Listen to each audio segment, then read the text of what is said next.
We all want to know what's going to keep this economy out of a deep and devastating recession. And so that's what I'm going to cover in this video. So as you smash that like button, let me run that intro.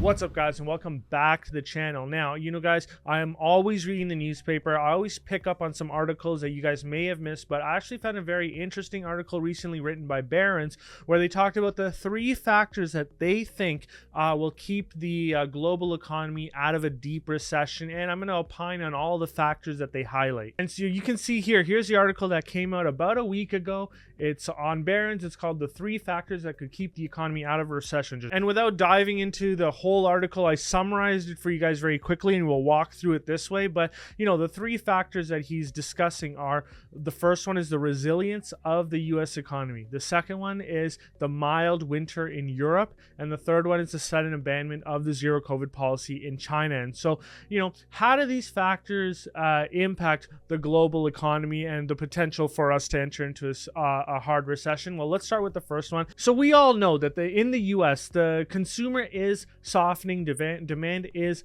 declining. What's interesting to see, at least what we've been seeing recently, is that a lot of companies have been slow to let go of some of the staff that they've hired over the last I'd say 18 months. So you can even see it here that they're kind of reluctant to let go of their prized talent pool. However, you guys are starting to see large amounts of layoffs to be announced, especially in the tech space. So we just saw Microsoft announce 10,000. We saw Alphabet announce 10,000. We saw 195,000 be announced in 2022. And so I think that continues if the economy continues to get weak. But, this is something that we're paying attention to with respect to the overall economy. If you don't have people working, then of course you're going to just have less demand out consumption. But also if people are worried about the economy, then they're going to purchase less as well. And so confidence plays a huge factor in all of this. And so, in December, the jobs report reflected gentle easing of labor demand. However, the unemployment rate still remains at a 50-year low at 3.5%, and the labor market remains quite robust. And so that's interesting. But one of the things that I always talk about is one of the reasons why the unemployment rate is so low is because the participation rate is also very low. And so there's just a lot of jobs to go around for people that are looking for employment. Consumer spending activity has also shown signs of resilience. People are exercising more discretion with their purchases. They're making increased use of savings and credits in the face of persistently elevated inflation. And here's where I want to pause for a second, because one of the biggest misnomers that are being made right now, at least in the media space, in the finance community, is that the media continues to say that, hey, the consumer rate of usage of credit products is skyrocketing. Oh my God, the sky's falling. And in fact, that's not the truth. And I want to show you this, and then I want to walk you right through the data as well. So you can see here's your typical article. So this came out by the CNBC. It's saying that Americans lean more on credit cards as expenses stay high. 46% of cardholders are now carrying debt month to month, and they're blaming it on inflation. So they're saying, as expenses stay high due to inflation, more Americans are relying on credit, blah, blah, blah, blah, blah. And I'm not saying that this is not happening, but they're writing these articles without stating the whole story. And so this is that whole media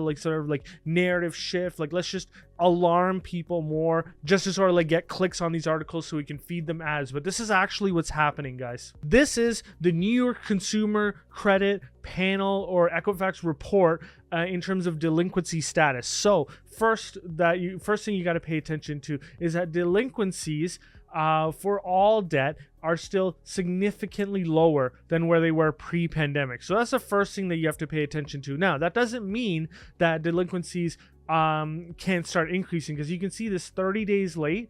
Notice how it's increasing, right? But of course, the severe derogatory has declined. But that's just the first chart that I want to show you. Let's move on. Notice where we are on serious delinquencies, so 90-day plus. And so you can see that everything is significantly under where it was pre-pandemic, especially the student loans and the credit cards as well. So credit cards have always historically been, or at least I would say the last 10 years have been around that 5% area. We're under that, although notice this uptick slightly. So we're slightly getting back to normal territory. We are not returning to the financial crisis where it was 10% delinquencies or serious delinquencies on credit cards. We're nowhere near that. And so, when the news articles come out on this stuff, the first question I always ask is, what is the delinquency rate on this? It doesn't matter if credit card debt is increasing.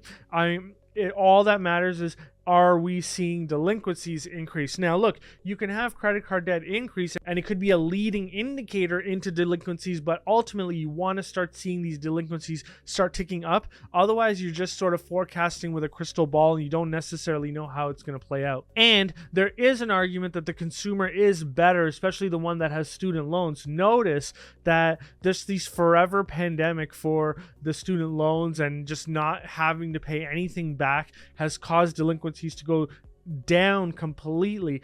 And the administration just continues to kick this can down the road.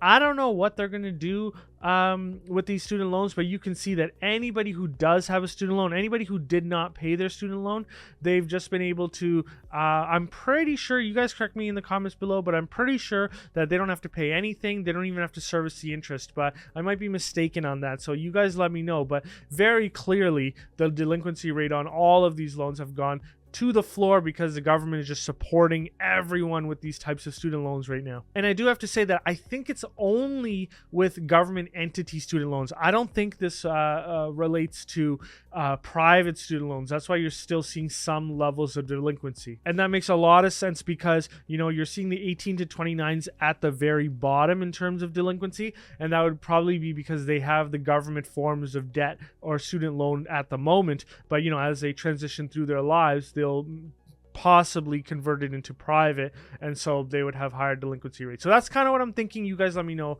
if I've got that wrong. So overall, what I'm trying to say is that the US consumer is proving to be more resilient than what we expected them to be. However, there are some sort of indications that things could be softening. You're seeing a softening employment market, and you're seeing a little bit more reliance on credit and that delinquency going up to that pre-pandemic rate. However, nothing alarming right now. That's the crazy part. However, let's see how this plays out. You can probably pick at many different economic indicators and say, hey, look, because of this and because of that, things look a lot worse. You can always do that. But just from a unbiased, just middle of the road perspective, I'm not seeing it just yet. We are seeing the stock market decline because overall we do expect that the elevated demand levels and the elevated spending levels would come back down, and we are seeing that happen. And so, how does this play out into the future? It could very well lead to a soft landing. I don't think it will. I think we will go into some sort of recession. I mean, some people have been saying that we've been in a recession for the last couple of quarters, and you're not wrong because the economy did go backwards. I think in Q1 it does go backwards again, but it's not as bad right now as I thought it would be. But let's see how this plays out. Now, the next area that we need to watch for is the economic situation in Europe. So, in the article, they did say that you got to pay attention to the mild winter in Europe. And the reason why he's saying that we need to pay attention to the mild winter in Europe is that, of course, you guys know that their energy prices went sky high as a result of the conflict there. And in fact, this actually hit close to home too, because I had some Patreons who actually unsubscribed because they were worried about the cost of just paying for their heating bills. And so I was very sympathetic to that. I actually even offered every single person who reached out to me who said, listen, I'm worried about the costs in just to sustain myself. I reached out to all of them and I said, hey, I don't care. I'll give you a free subscription because I'd rather you stay on with this service, even at a free level, as opposed to you canceling it as a result of things that are outside of your control, i.e. the conflict that's happening on the continent right now. And so, they're very grateful for that. And luckily, some of them have actually come back on and have resubscribed now that sort of their economic situation has gotten a little bit better. But let's dive into this to show you exactly what this author means by a mild winter in Europe. So he's basically saying that Europe has been dealt with an unexpected free pass with one of the warmest starts to the winter in years, if not decades. And what that really has done is it's alleviated the worries of an imminent energy crisis as gas storage costs in Europe remains at high levels. And so, that's really good because it leads to lower prices for natural gas, oil, and electricity, which is easing cost of living strains on families across Europe and will support consumer spending and manufacturing activity. And, I've seen that or experienced that personally just based on the people that had previously left and then they've come back. And so, with consumers and business executives becoming less pessimistic about the outlook, I think what you're going to have is a reasonable or so like a softer rebound in the economy, which is a lot better than what we've been predicting. And so what we still have to be aware of in Europe is the tightening monetary policy and hawkish communication by the European Central Bank, along with, of course, the weak income growth. And so, we might be prematurely celebrating, which is what he's saying here. And I just want to show you what's happening with the rate of inflation in the Eurozone. It's not what you guys are seeing happening in America. So you can see that they have not got a handle on their inflation rate at the same level as the Americans have. And so the annual inflation rate in the Euro area fell to 9.2%. Remember, guys, that was the high in America.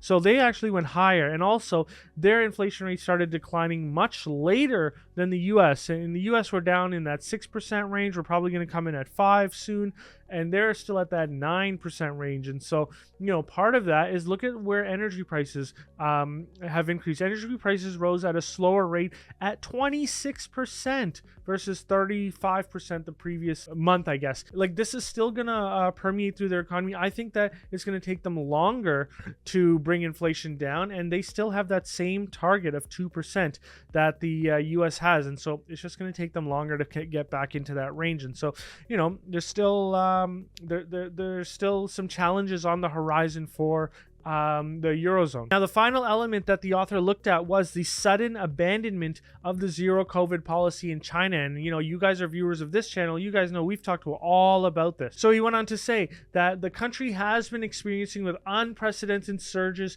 of COVID people getting infected and, of course, fatalities. Now, they just came out and reported 60,000 fatalities.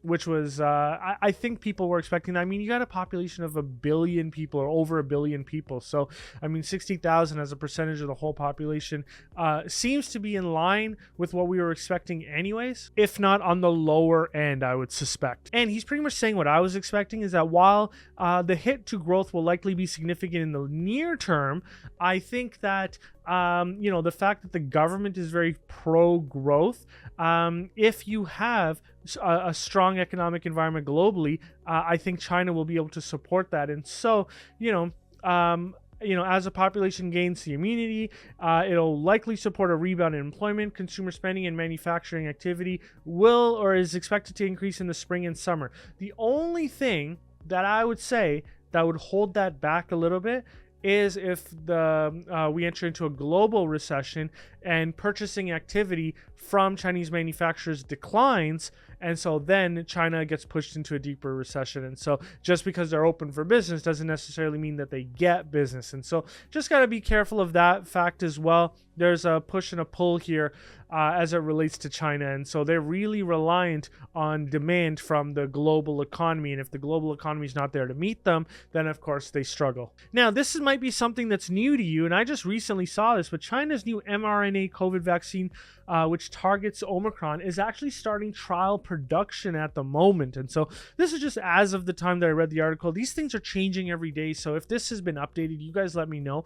But, one of the complaints that a lot of people have had is that China their vaccines are just not as good. Well, it looks like they're now getting to the point where they're going to use those mRNA vaccines as well. And so that's a lot of good news as it relates to people who are invested in China over the long term. And I'm glad I'm not alone in this, but it looks like their infections might have actually hit a peak already, or they're probably going to hit a peak sooner than we think. So in other words, what I'm saying is that it will probably be over faster than we think it will be, and that's really good news. I think there's a lot of people who just want to get this whole thing behind us, and we're kind of there. We're in, I would say, the last quarter, if you will. If you're thinking like a basketball analogy, we're in the final 2 minutes, although sometimes the final 2 minutes are longer than the whole game, but you know what I mean. We're kind of there.